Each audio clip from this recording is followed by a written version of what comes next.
Well, good morning, everyone. I'm Andrew Burge, and I'm the United States Attorney for the Western District of Michigan. It's my honor this morning to introduce to you William Barr, the Attorney General of the United States. But first, I want to briefly recognize those from the business and academic communities who've come here today to hear firsthand the Attorney General speak about the global ambitions of the People's Republic of China and the challenge that poses for business and our security. American innovation is often the target of PRC espionage, exploitation, malign influence, and outright theft. But we in law enforcement have pledged to work with you to protect your essential enterprises from these threats. In fact, we have law enforcement representatives here today to talk to you, and I would welcome you to stay after the Attorney General's remarks for a presentation on the department's China initiative by senior officials of the National Security Division, specifically Adam Hickey, the Deputy Assistant Attorney General for that division, my counterpart from the Eastern District of Michigan, Matthew Schneider, and myself. So now let me tell you a little bit about our Attorney General.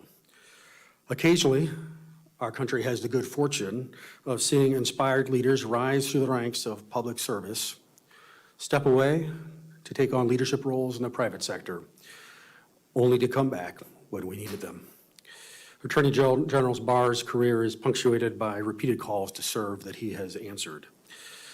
After earning his AB from Columbia University and an MA in Chinese Studies, he began his first career in public service with the Central Intelligence Agency. While at the CIA, he enrolled in law school and earned his degree with highest honors from George Washington University. And after graduating, he served as a law clerk with Judge Malcolm Wilkie of the U.S. Court of Appeals for the District of Columbia Circuit. From there, he joined a private firm, but it wasn't shortly thereafter that he joined the domestic policy staff of the White House in the Ronald Reagan administration. He returned to law firm life and soon made partner. But in 1989, under George H.W. Bush, he was tapped for the role of Assistant Attorney General of the Office of Legal Counsel. In 1990, he became the Deputy Attorney General. And in 1991, he became our 77th Attorney General of the United States, serving through the remainder of President Bush's term. For the 18 years that followed, Attorney General Barr lent his leadership to the private sector. His roles included serving as the Executive Vice President and General Counsel for GTE Corporation, as well as for Verizon. And after retiring from Verizon, he returned to the private practice of law with a private firm before yet another call to serve came. In December 2018, President Donald Trump announced his intention to nominate Mr. Barr to serve as our 85th Attorney General.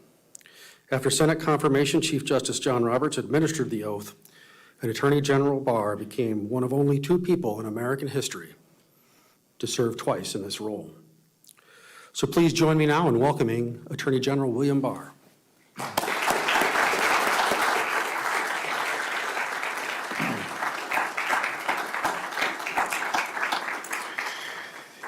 Thank you very much, Andrew, for your kind introduction. And I'd like to say that I really appreciate the work that Andrew and Matt, our U.S. attorneys for the Eastern and Western District of Michigan, are doing here for the people of Michigan and all the law enforcement community from Michigan that is here today.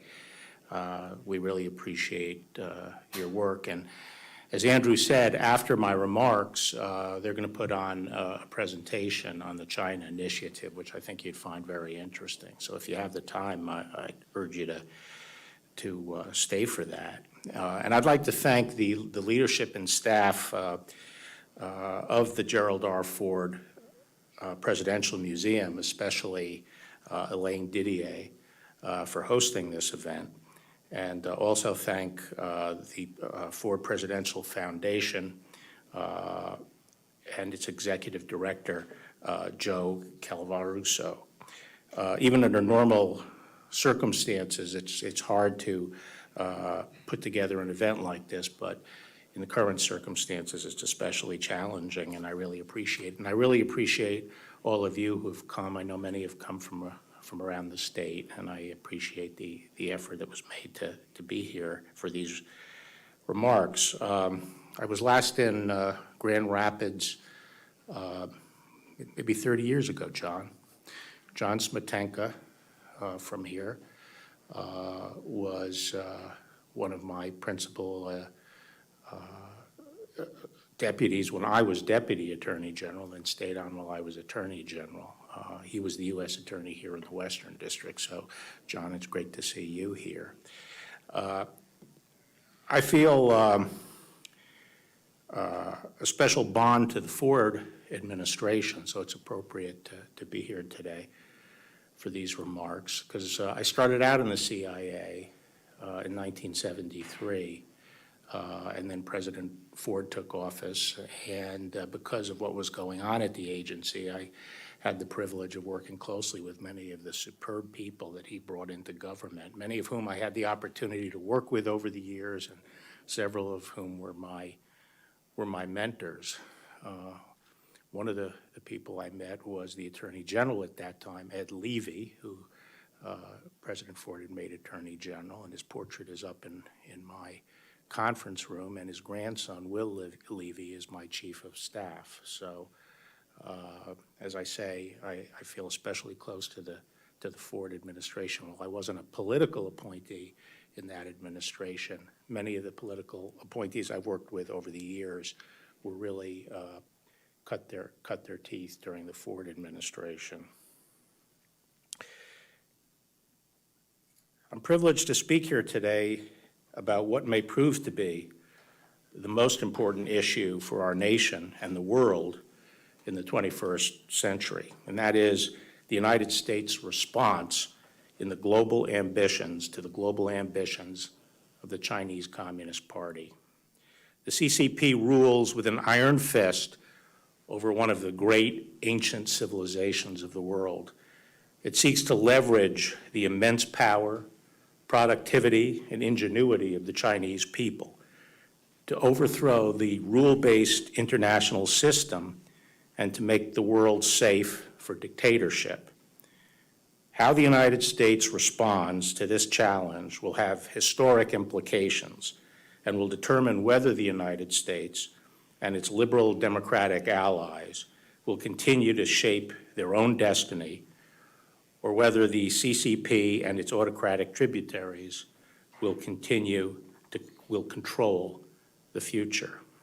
You know, since the 1890s, at least, the United States has been the technological leader of the world. And from that prowess has come our prosperity, the opportunity for generations of Americans, and our security.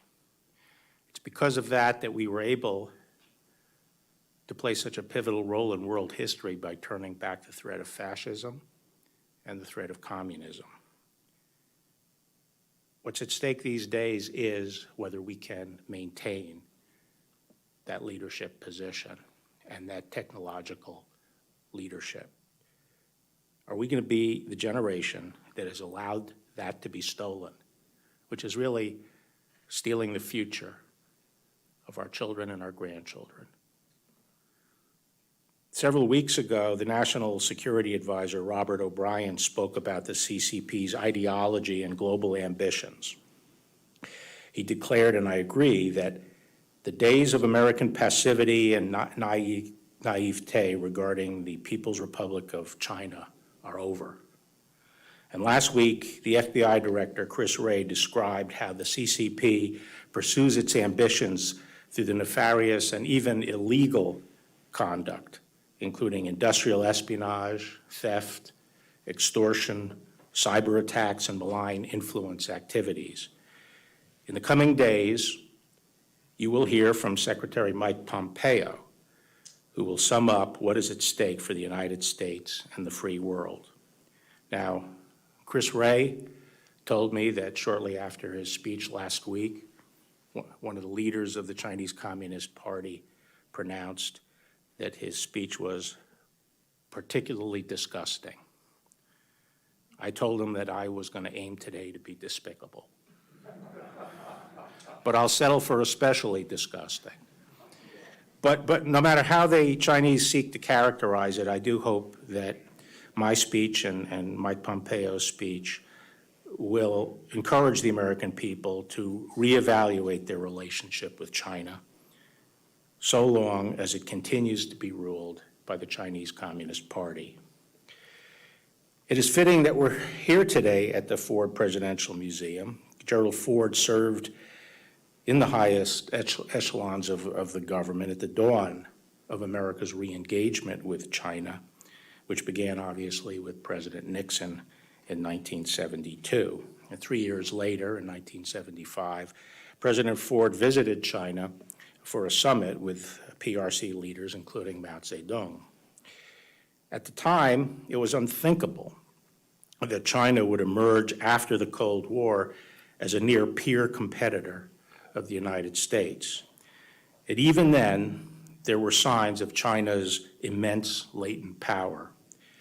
In the joint report of their visit to China in 1972, House Majority Leader Hale Boggs and then Minority Leader Gerald Ford wrote, "If she manages to achieve as she aspires, China in the next half century can emerge as a self-sufficient power of 1 billion people."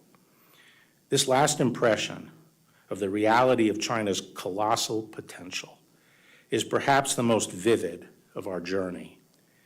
As our small party traveled through that boundless land, this sense of a giant stirring, a dragon waking, gave us much to ponder. It is now nearly 50 years later, and the prescient ponderings of these two congressmen have come to pass. Deng Xiaoping, whose economic reform launched China's remarkable rise, had a famous motto: "Hide your strength, bide your time." That is precisely what China has done. China's economy has quietly grown from about 2% of the world's GDP in 1980 to nearly 20% today. And by some estimates based on purchasing power parity, the Chinese economy is already larger than ours. The General Secretary of the Chinese Communist Party, Xi Jinping, who has centralized power to a degree not seen since the dictatorship of Mao Zedong, now speaks openly of China moving closer to the center stage, building a socialism that is superior to capitalism, and replacing the American dream with the Chinese solution. China is no longer hiding its strength, nor biding its time. From the perspective of its communist rulers, China's time has arrived.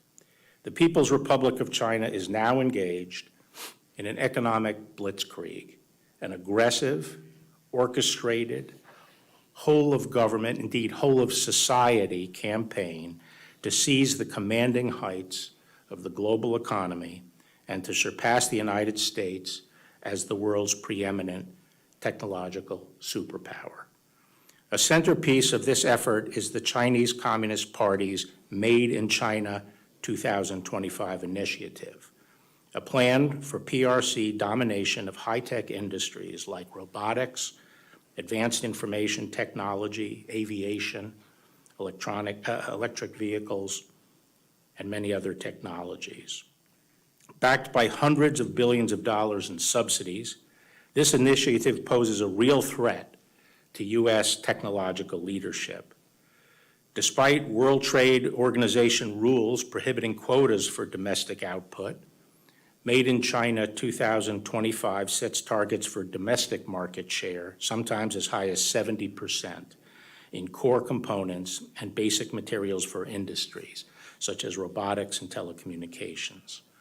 It is clear that the PRC seeks not merely to join the ranks of other advanced industrial economies, but to replace them altogether. Made in China 2025 is the latest iteration of the PRC's state-led mercantilist economic model. For American companies in the global marketplace, free and fair competition with China has long been a fantasy. To tilt the playing field to its advantage, China's communist government has perfected a wide array of predatory and often unlawful tactics: currency manipulation, tariffs, quotas, state-led strategic investment and acquisition, theft and forced transfer of intellectual property, state subsidies, dumping, cyber attacks, and industrial espionage. About 80% of all federal economic espionage prosecutions allege conduct undertaken for the benefit of the Chinese state. And about 60% of all trade secret theft cases have been connected to China. The PRC also seeks to dominate key trade routes and infrastructure in Eurasia, Africa, and the Pacific.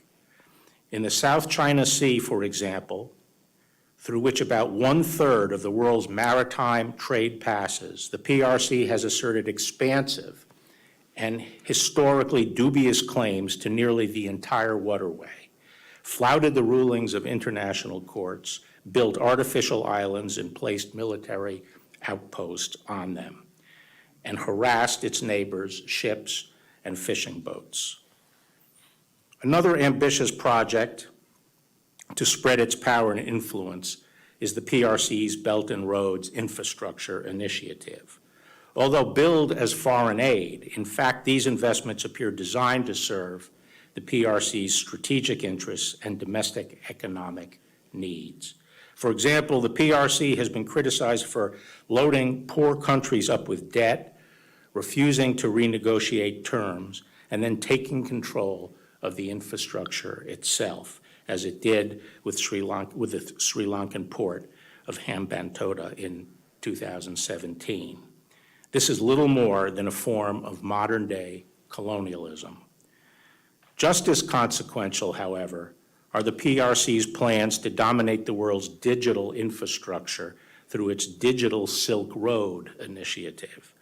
I have previously spoken at length about the grave risks of allowing the world's most powerful dictatorship to build the next generation of global telecommunications networks known as 5G. Perhaps less widely known are the PRC's efforts to surpass the United States in other cutting-edge fields like artificial intelligence. Through innovations such as machine learning and big data, artificial intelligence allows machines to mimic human functions, such as recognizing faces, interpreting spoken words, driving vehicles, and playing games of skill, much like chess or even the more complex Chinese game of Go. In 2017, Beijing unveiled its next-generation artificial intelligence plan, a blueprint for leading the world in AI by 2030. Whichever nation emerges as the global leader in AI will be best positioned to unlock not only its considerable economic potential, but a range of military applications, such as the use of computer vision to gather intelligence. The PRC's drive for technological supremacy is complemented by its plan to monopolize rare earth materials, which play a vital role in industries such as consumer electronics, electric vehicles, medical devices, and military hardware. According to the Congressional Research Service, from the 1960s to the 1980s, the United States led the world in rare earth production. Since then, production has shifted almost entirely to China, in large part due to the lower labor costs and lighter economic and environmental regulation. The United States is now dangerously dependent on the PRC for these essential materials. Overall, China is America's top supplier, accounting for about 80% of our imports. The risk of dependence are real. In 2010, for example, Beijing cut exports of rare earth materials to Japan after an incident involving the disputed islands in the East China Sea. The PRC could do the same to us. As China's progress in these critical sectors illustrates, the PRC's predatory economic policies are succeeding. For 100 years, America was the world's largest manufacturer allowing us to serve as the world's arsenal of democracy. China overtook the United States in manufacturing output in 2010. The PRC is now the world's arsenal of dictatorship. How did China accomplish all this? No one should underestimate the ingenuity and industry of the Chinese people. At the same time, no one should doubt that America made China's meteoric rise possible. China has reaped enormous benefits from the free flow of American aid and trade.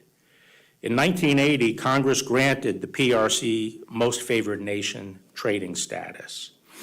In the 1990s, American companies strongly supported the PRC's accession to the World Trade Organization and the permanent normalization of trade relations.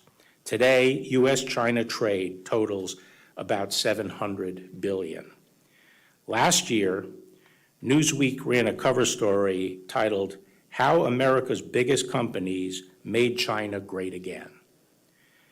The article details how China's communist leaders lured American business with the promise of market access, and then, having profited from American investment and know-how, turned increasingly hostile.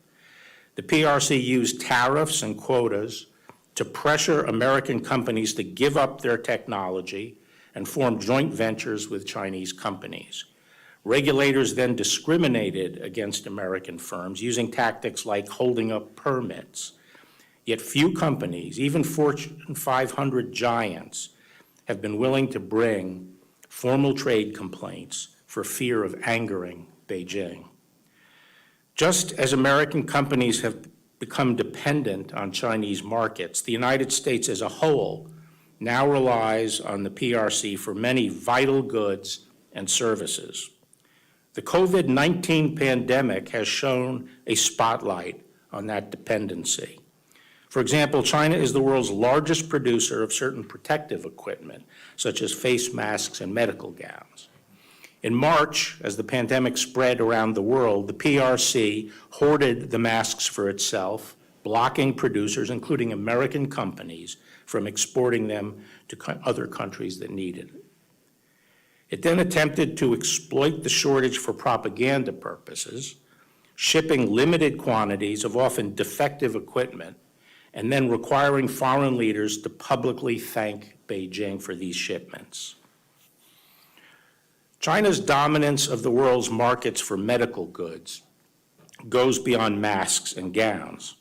It has become the United States' largest supplier of medical devices, while at the same time discriminating against American medical companies in China.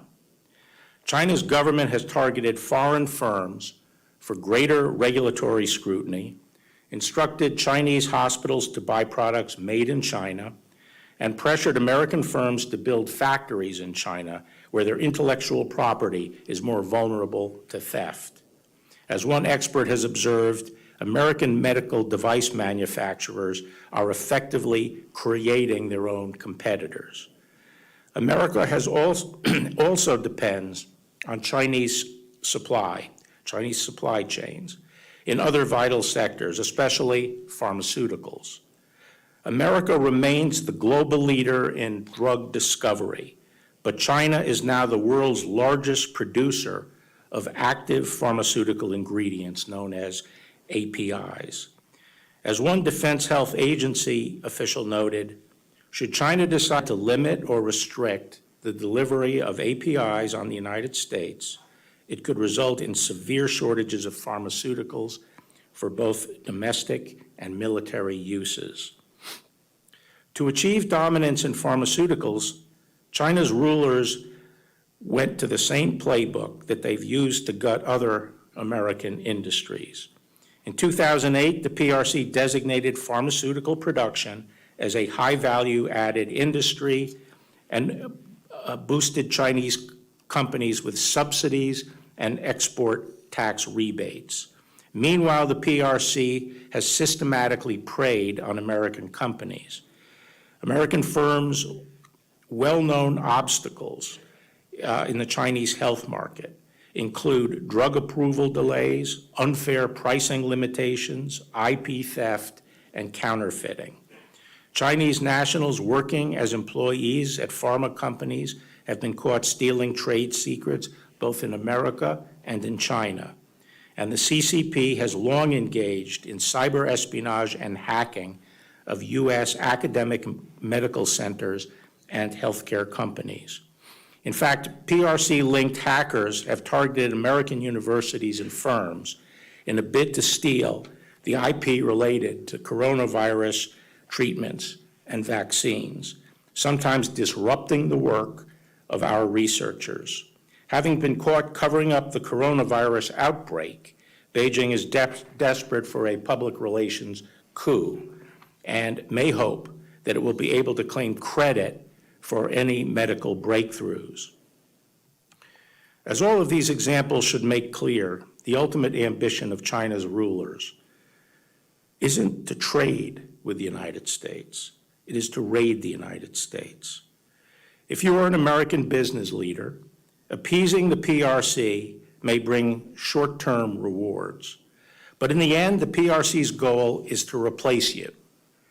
As a U.S. Chamber of Commerce report put it, the belief by foreign companies that large financial investments and sharing of expertise and significant technology transfers would lead to an ever-opening China market is being replaced by boardroom banter that win-win in China means China wins twice.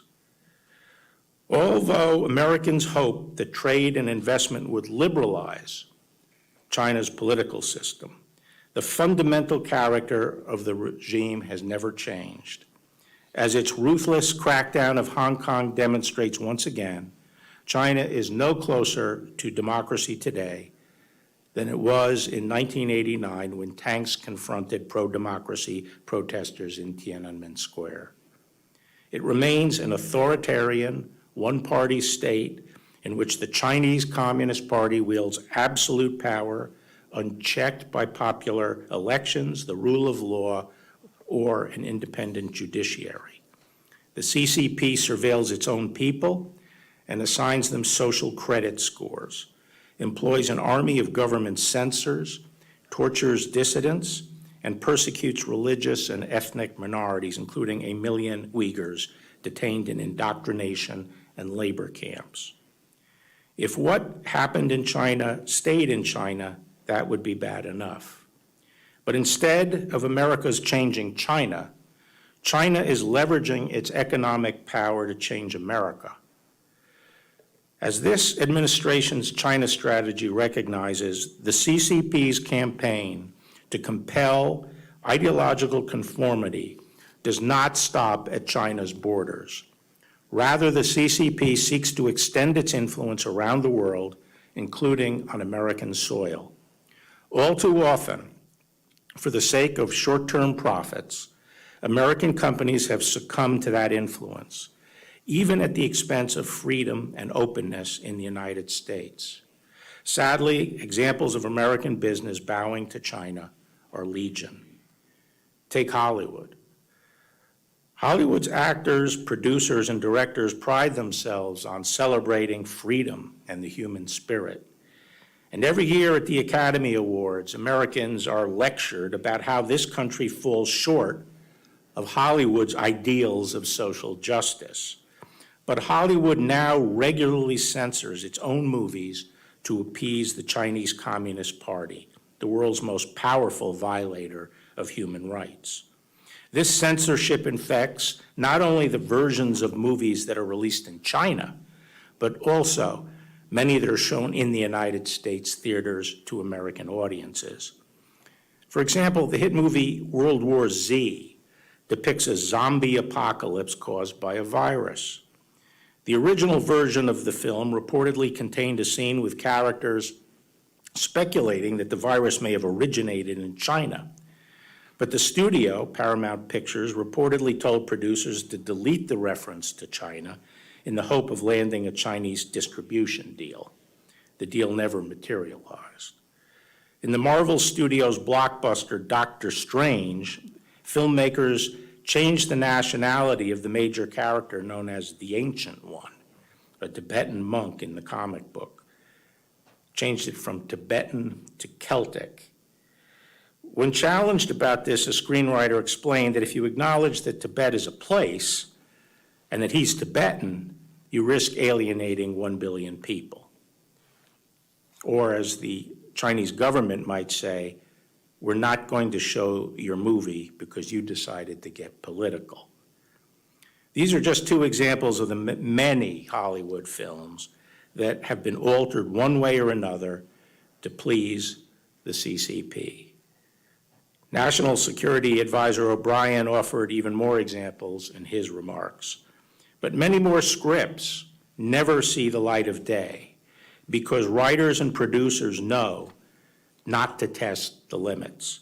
Chinese government censors don't need to say a word because Hollywood is doing their work for them. This is a massive propaganda coup for the Chinese Communist Party. The story of the film industry's submission to the CCP is a familiar one. In the past 2 decades, China has emerged as the world's largest box office. The CCP has long tightly controlled access to that lucrative market, both through quotas on American films imposed in violation of China's WTO obligations and a strict censorship regime. Increasingly, Hollywood also relies on Chinese money for financing. In 2018, films with Chinese investors accounted for 20% of the U.S. box office ticket sales, compared to only 3% 5 years earlier. But in the long run, as with other Chinese industries, the PRC may be less interested in cooperating with Hollywood than in co-opting Hollywood and eventually replacing it with its own homegrown movie productions. To accomplish this, the CCP has been following its usual modus operandi. By imposing a quota on American films, the CCP pressures Hollywood studios to form joint ventures with Chinese companies, who then gain U.S. technology and know-how. As one Chinese film executive recently put it, everything we learned from Hollywood. Notably, in 2019, 8 of the 10 top grossing films in China were produced in China. Hollywood is far from alone in kowtowing to the PRC. America's big tech companies have also allowed themselves to become pawns of Chinese influence. In the year 2000, when the United States normalized trade relations with China, President Clinton hailed the new century as one in which liberty will be spread by cell phone and cable modem. Instead, over the course of the next decade, American companies such as Cisco helped the Chinese communists build the Great Firewall of China, the world's most sophisticated system for internet surveillance and censorship. Over the years, corporations such as Google, Microsoft, Yahoo, and Apple have shown themselves all too willing to collaborate with the CCP. For example, Apple recently removed the news app Quartz from its app store in China after the Chinese government complained about the coverage of Hong Kong democracy protests. Apple also removed the apps for virtual private networks, which had allowed users to circumvent the Great Firewall and eliminated pro-democracy songs from the Chinese music store. Meanwhile, the company announced that it would be transferring some of its iCloud data to servers in China, despite concerns that the move would give the Communist Party easier access to emails, text messages, and other user information stored in the iCloud. Recently, we were able to get into 2 cell phones used by the al-Qaeda terrorist who shot 8 Americans at the Pensacola Naval Air Station, and during the gunfight with him, he stopped, disengaged, put his cell phones down and tried to destroy them, shooting a bullet into one of his 2 cell phones. And we thought that suggested that there might be very important information about terrorist activities in those cell phones. And for 4.5 months, we tried to get in without any help at all from Apple. Apple failed to give us any help getting into those cell phones. We were ultimately able to get in through a fluke that we will not be able to reproduce in the future, where we found communications with al-Qaeda operatives in the Middle East up to the day before the attack. Do you think when Apple sells phones in China, that Apple phones in China are impervious to penetration by Chinese authorities? They wouldn't be sold if they were impervious to Chinese authorities. And what we've asked for is warrant, when we have a warrant from a court, that we should be able to get into those cell phones. That's the double standard that has been emerging among American tech companies. The CCP has long used public threats of retaliation and barred market access to exert influence. More recently, however, the CCP has also stepped up behind-the-scenes efforts to cultivate and coerce American business executives to further its political objectives, efforts that are all the more pernicious because they are largely hidden from public view. As China's government loses credibility around the world, the Justice Department has seen more and more PRC officials and their proxies reaching out to corporate leaders and inveighing them to favor policies and actions favored by the Chinese Communist Party. Their objective varies, but their pitch is generally the same. The business person has economic interests in China, and there is a suggestion that things will go better or worse for them, depending on their response to PRC's request.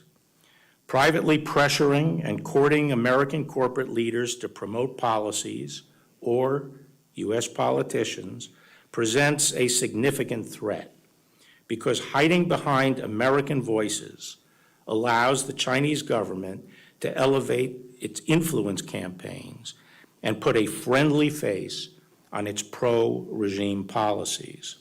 The legislator or the policymaker who hears from these American businessmen is properly more sympathetic to that constituent than to a foreigner.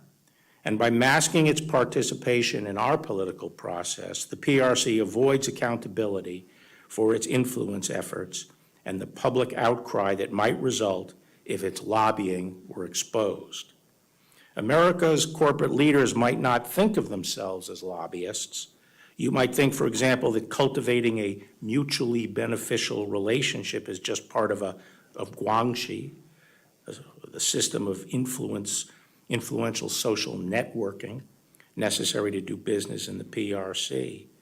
But you should be alert to how you might be used and how your efforts on behalf of a foreign company or government could implicate the Foreign Agents Registration Act.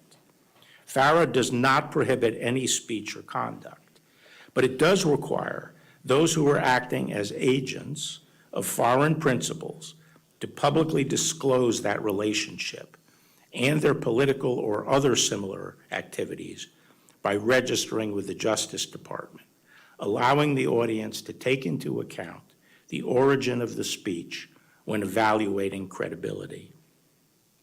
By focusing on American business leaders, I don't mean to suggest that they are the only targets of Chinese influence operations, but they are principal targets today of Chinese influence operations in the United States.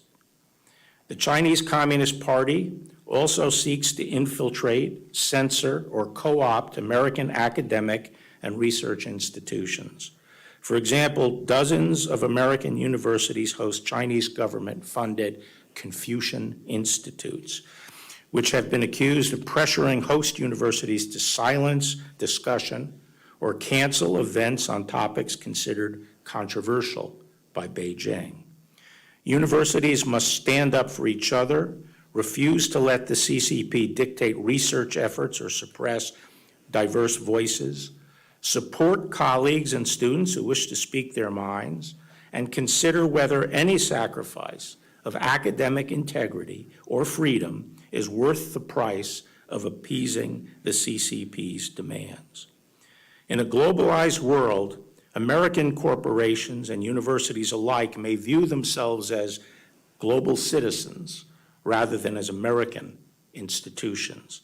But they should remember that what allowed them to succeed in the first place was the American free enterprise system, the rule of law, and the security afforded by America's economic, technological, and military strength. Globalization does not always point in the direction of greater freedom.